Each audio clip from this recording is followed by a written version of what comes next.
नमस्कार साथियों, स्वागत है सिलेक्शन गुरुजी ऑनलाइन यूट्यूब चैनल पर और एसएससी जीडी के special practice session batch selection batch में आज हम आपके लिए पुनः लेकर आए हैं मैथमेटिक्स के सेक्शन में प्रीवियस क्वेश्चंस के बेस पर तैयार वो क्वेश्चंस जो प्रैक्टिस के लिहाज से बहुत इंपॉर्टेंट हैं और हम ये जो जितना भी क्वेश्चन है वो सब आपके लिए प्रीवियस क्वेश्चंस के आधार पर फ्रेम करके लाए हैं और प्रयास करेंगे कि हम इन सवालों को किस बेहतर तरीके से सॉल्व कर सकते हैं, क्या शॉर्टकट्स यूज कर सकते हैं।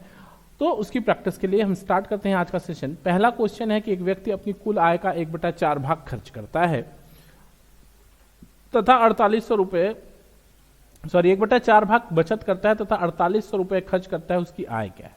तो बहुत सिंपल सी बात समझने की कोशिश करना दोस्त कि कोई भी व्यक्ति अगर 1/4 भाग बचत करता है तो खर्च कितना करता होगा? 3/4 भाग, और 3/4 भाग बराबर है 4800। तो एक पूरा भाग बराबर हो जाएगा 16 3 48 1600 और 16 चौका 64 6400। ये आपका बी ऑप्शन यहां से करेक्ट हो जाएगा। यहां तक कोई दिक्कत नहीं है। अगला क्वेश्चन ध्यान दीजिएगा, कह रहे कि 5 व्यक्तियों की औसत आयु 50 वर्ष है। 5 व्यक्तियों की औसत आयु 50 वर्ष है। उनकी अवस्थाएं 3 संबंधी, 4 संबंधी, 5 संबंधी, 6 संबंधी, 7 के अनुपात में है। सबसे कम उम्र वाले व्यक्ति की आयु क्या है? ध्यान से समझने की कोशिश करना दोस्त, क्या मामला क्या है। कह रहे हैं कि 3 संबंधे, 4 संबंधे, 5 संबंधे, 6 संबंधे, 7, यानी अगर आप अनुपातिक योग की बात करेंगे तो 4 3 7 5 12 6 18 7 25 भाग बराबर ये अनुपातिक योग बराबर 5 व्यक्तियों की औसत आयु 50 है, यानी योग 250 है। यानी एक भाग की बात करेंगे तो अनुपात का एक भाग बराबर हो जाएगा 10 के। तो कह रहा है कि सबसे कम उम्र वाला व्यक्ति कौन सा है? ये 3 भाग, और 3 भाग बराबर हो जाएगा 30 वर्ष के। आपका ऑप्शन बी सही हो जाएगा। नेक्स्ट क्वेश्चन ध्यान दीजिएगा, 8 और 12 का तृतीय अनुपाती क्या होगा? 8 और 12 का तृतीय अनुपाती ध्यान दीजिएगा 12 × 12/8। तृतीय अनुपाती क्या होता है? b²/a। तो 4 दूनी 8, 4 3 12, 2 6 12 और 6 3 18। आपका डी ऑप्शन करेक्ट हो जाएगा। यहां तक कोई दिक्कत नहीं है। अगला क्वेश्चन ध्यान दीजिएगा कि 12 आदमी 8 घंटे प्रतिदिन काम करके किसी काम को 10 दिन में समाप्त करते हैं। 20 आदमी प्रतिदिन 6 घंटे काम करके काम को कितने दिन में पूरा समाप्त करेंगे? 12 आदमी 8 घंटा प्रतिदिन काम करके 10 दिन में काम समाप्त करते हैं। तो कह रहे हैं 20 आदमी 6 घंटा प्रतिदिन काम करके कितने दिन में पूरा करेंगे? बस काट लीजिए, 10 दूना 20, 2 6 12, तो डी बराबर हो जाएगा 8 दिन, और यही आपका आंसर है 8 दिन। डी ऑप्शन करेक्ट है। यहां तक कोई दिक्कत नहीं है। अगला क्वेश्चन है, आज का जो क्वेश्चन है प्रीवियस क्वेश्चन के ही एनालिसिस के बेसिस पे लिया गया है और आसान सेक्शन है आज का। किसी वस्तु को 18% लाभ पर विक्रय करने पर विक्रय मूल्य 885 रुपए है, तो वस्तु का क्रय मूल्य क्या है? ध्यान से समझिएगा कि 18% के लाभ पर बेच रहे हो तो आपको रिटर्न कितना मिलेगा? 18% के लाभ पर बेच रहे हैं तो रिटर्न 118%, और 118% बराबर है 885 के। तो 100% यानी सीपी क्या होता है? ऑलवेज भी 100%। तो 100% बराबर होगा 885 बटा 118 गुणित 100। इससे इसको काट दोगे तो ये 7.5 बार कटेगा और ये आंसर हो जाएगा 7500, यानी 750। आपका सी ऑप्शन करेक्ट हो जाएगा। अगला क्वेश्चन है, वह छोटी से छोटी संख्या क्या है जिसे 4 8 6 12 से भाग देने पर प्रत्येक दशा में 3 शेष बचे? ध्यान दो, सबसे बड़ी संख्या क्या है? 12। 12 दूनी 24 3 27, 12 दूनी 24 3 27, यानी 27 आंसर बन सकता है। देख सकते हैं 4 से 4 6 24 3 27, 8 3 24 3 27, 6 चौके 24 3 27, यानी 27 वो संख्या है जिसको 4 से 8 से 6 से और 12 से भाग दें तो 3 से फल प्राप्त होगा। ऑप्शन से हिट एंड ट्रायल यूज करके आप इस क्वेश्चन को कर सकते हो। अगला क्वेश्चन है कि किसी संख्या को 14 से भाग देने पर भागफल 24, शेषफल 13 प्राप्त होता है। अभिष्ट संख्या क्या है? अभिष्ट संख्या का मतलब भाज्य पूछ रहे हैं आपसे कि भाज्य क्या है। तो अभिष्ट संख्या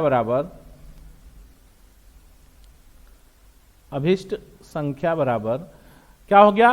किसी संख्या को 14 से भाग देने पर,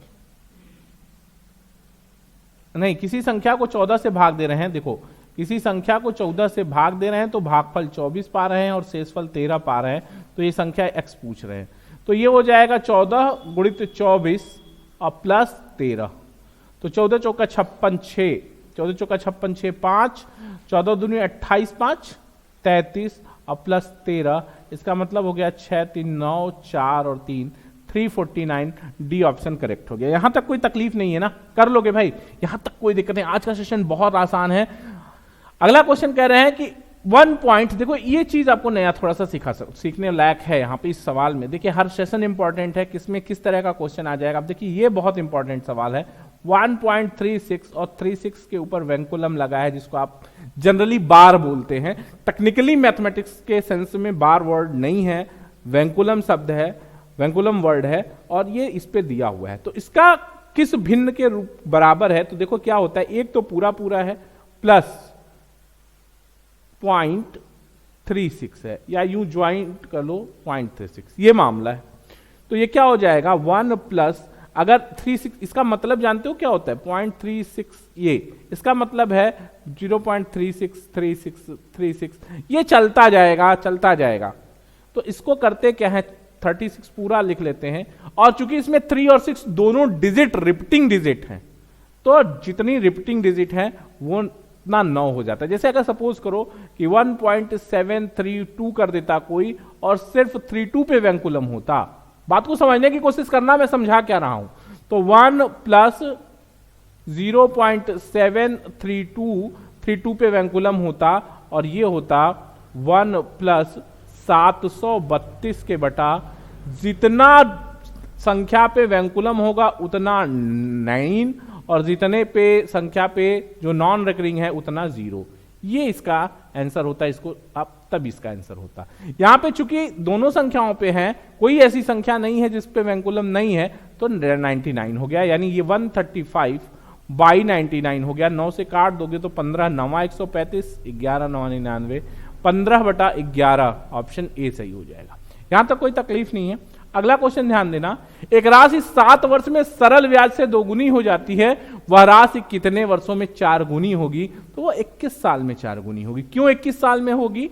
देखो इसको एक बात समझने की कोशिश करो दोस्त। मैं आपको एकदम बेसिक कॉन्सेप्ट से बात समझाने की कोशिश कर रहा हूं कि कोई राशि 100 रुपया है। सपोज करिए कि आप 100 रुपीज इन्वेस्ट करते हैं, कोई एक ब्याज दर होगा, साधारण ब्याज दर। 100 रुपया आपने निवेश किया, 7 साल के बाद वो 2 गुना यानी 200 हो गया। इस 200 रुपए को जब आप तोड़ोगे तो ये 100 प्लस 100 में टूटेगा, जिसमें से ये 100 प्रिंसिपल है और ये 100 सिंपल इंटरेस्ट है। यहां तक कोई दुख तकलीफ का समस्या परेशानी है? नहीं है ना। तो अब आगे देखो क्या कहानी है। आगे कहानी ये है कि इसी 100 रुपए को कि कितने टाइम के लिए इन्वेस्ट कर दें कि 400 हो जाए। तो ये ना सोच लेना कि 7 साल में 2 साल तो 14 साल में 400। 100 रुपया 7 साल में अगर 200 हो रहा है तो ऐसा ना समझ लेना कि 2 गुना होने में 7 साल तो 4 गुना होने में 14 साल, ऐसा नहीं है। कहानी देखो दूसरी क्या है। इस 400 को तोड़ोगे तो 100 प्लस 300 में टूटेगा, जिसमें 100 क्या है मूलधन P है और ब्याज है 300। अब देखो 100 रुपया ब्याज 7 साल में मिला है तो एक 300 ब्याज मिलने में उसको 21 साल लगेगा, यानी 4 गुना होने के लिए 21 साल का समय चाहिए। ये पक्की बात हो गई, ये तो कॉन्सेप्ट की बात हो गई। अगर आपको ऐसा सवाल मिले कि 4 गुना होने में कितना समय लगेगा, तो t-1 जितना n-1 इंटू टी कर लो। जैसे n क्या है 4 गुना, 4 माइनस 1 गुणित 7, 21 साल आ जाएगा। ये सीधा शॉर्टकट ट्रिक है। बाकी ये ऊपर का कॉन्सेप्ट भी आपको जानते रहना चाहिए। अगला सवाल, a/3 = b/4 = c/7, तो a + b + c/c का मान क्या होगा? सिंपल सवाल, समझने की कोशिश करना, ध्यान देना। a/3 = b/4 = c/7 means a/b = 3/4 और b/c = 4/7। यानी आप ये कह सकते हैं कि ABC का मामला 3447 है, यानी ABC का मामला 347 है। तो अब क्या कह रहे हैं दोस्त, a + b + c टोटल का बटा सी क्या होगा, तो ए 3 प्लस 4 प्लस 7/7, तो 4 3 7 7 14/7, ये बराबर होगा 2 के। आपका आंसर ए सही हो जाएगा। यहां तक कोई दिक्कत नहीं है, कर लेंगे सिंपल। आगे बढ़ा जाए, अगला क्वेश्चन ध्यान देना। कह रहे हैं कि 7 क्रमागत विषम संख्याओं का औसत 27 है। 7 क्रमागत विषम संख्याओं का औसत 27 है, बीच वाली संख्या क्या होगी? जब संख्याएं क्रमागत हो तो औसत हमेशा बीच वाली ही संख्या होती है, तो और बीच वाली संख्या 27 ही होगी। सिंपल बात समझो सिंपल बात समझो। जैसे क्रमागत विषम संख्या ले लो, 11 13 15 17 19, 5 क्रमागत संख्याएं हैं। औसत इसका हमेशा बीच वाली संख्या होगी, क्योंकि अंतराल जब समान हो तो औसत हमेशा बीच वाली संख्या होती है। और यहां औसत 27 दिया हुआ है, तो बीच वाली संख्या पूछ रहे हैं, तो कुछ नहीं करना है आपको। सीधा अगर कॉन्सेप्ट क्लियर है आपका एवरेज के चैप्टर का, तो ये आप जान लीजिए कि चाहे क्रमागत विषम संख्या हो, क्रमागत सम संख्या हो, या समान अंतराल पर संख्याएं हो। जैसे कोई लिख दे आपसे कि 15 20 25 30 35 का औसत क्या होगा, तो औसत हमेशा 25 होगा, बीच वाली संख्या होगी। ठीक है ना, औसत हमेशा बीच वाली संख्या होती है, परंतु संख्याएं क्रमागत होनी चाहिए या उनके बीच अंतराल समान होना चाहिए। क्रमागत संख्याओं के बीच भी अंतराल क्या है? 2-2 का अंतर है। ठीक है, आगे बढ़ते हैं। अगला सवाल कह रहे हैं राम का वेतन श्याम के वेतन से 10% अधिक है, तो श्याम का वेतन राम के वेतन से कितना प्रतिशत कम है?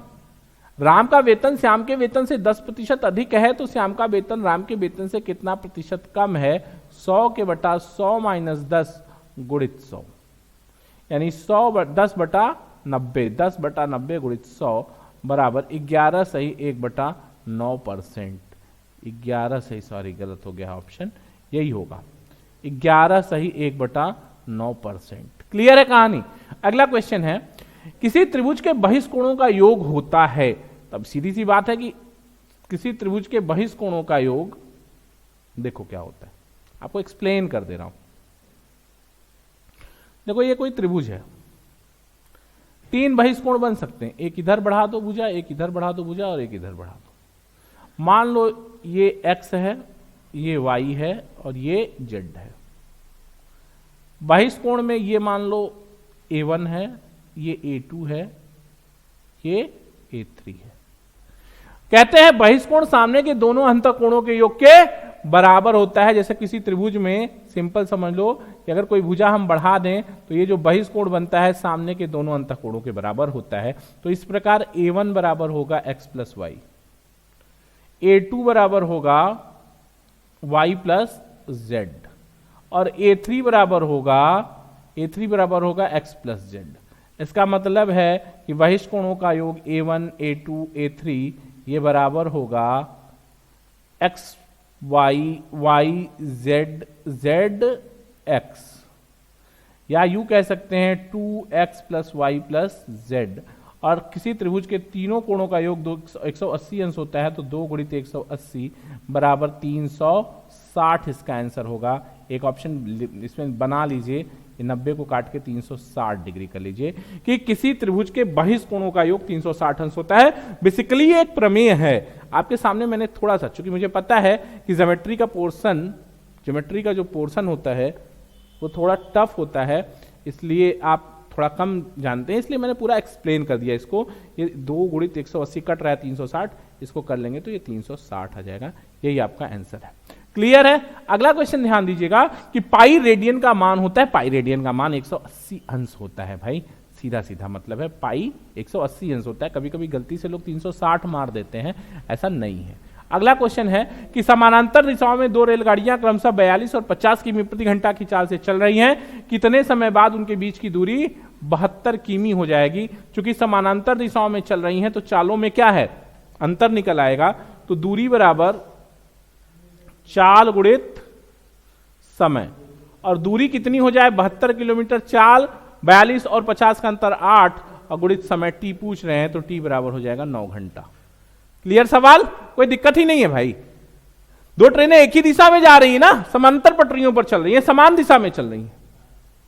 ठीक, तो चाल क्या हो जाएगी आप, सापेक्षिक चाल 8 और 72 किलोमीटर जाने में 9 घंटा लगेगा। दोनों के बीच 72 किमी की दूरी हो, इसके लिए 9 घंटा उनको सफर करना पड़ेगा। कह रहे हैं अंडर रूट 2 की power n is equal to 64, तो n का मान क्या है, ध्यान से समझिएगा, सिंपल सवाल है। 2 की पावर, देखो यहां ऑप्शन छूट गया हमको लगता है, 2 की पावर n सॉल्व कर लेता हूं। 2 की पावर n करोगे तो ये 64 गुणित 64 हो जाएगा। क्यों? क्योंकि यहां रूट लगा हुआ है। अंडर रूट 2 की पावर n बराबर 64 था, दोनों तरफ का स्क्वायर कर दिया, तो 2 की पावर n बराबर 2 की पावर 6 इंटू 2 की पावर 6, ये 12 आंसर आएगा इसका। तो 2 की पावर n बराबर 2 की पावर 12। क्यों? क्योंकि 8 की पावर m इंटू a की power n is equal to होता है a की पावर m प्लस n। याद है ना घातांक का नियम? तो ये 2 कैंसिल, n बराबर कितना आ जाएगा, 12। इसका आंसर होगा, n का मान क्या होगा, 12। कर पाएंगे? ऐसे सवाल आपको एक निश्चित रूप से परीक्षा में देखने को मिलेंगे। अगला सवाल है कि 90 किमी प्रति घंटा की गति से चल रही एक यात्री गाड़ी एक स्टेशन से मालगाड़ी के जाने के 6 घंटे बाद चलती है। बात को समझो, 90 किमी प्रति घंटा की गति से चल रही एक यात्री गाड़ी एक स्टेशन से मालगाड़ी जाने के 6 घंटे बाद चलती है और 4 घंटे में उससे आगे निकल जाती है। ठीक है, तो मालगाड़ी की चाल क्या है? अब बात समझो बात को, 90 किलोमीटर प्रति घंटा की चाल से एक यात्री गाड़ी जा रही है। कब जा रही है? जब मालगाड़ी 6 घंटा चल चुकी है, और मालगाड़ी को पकड़ कितने देर में रही है, 4 घंटे में, यानी कुल 10 घंटा मालगाड़ी चल चुकी है। 10 घंटे मालगाड़ी चली है और यात्री गाड़ी कितनी चली है, 4 घंटे। तो यात्री गाड़ी की दूरी बराबर मालगाड़ी की दूरी। अब यात्री गाड़ी 6 घंटा चला है, तो 6 गुणित 4 घंटा चला है, 4 गुणित 6 960, 360 किलोमीटर चला है। ठीक है, 360 किलोमीटर चला है।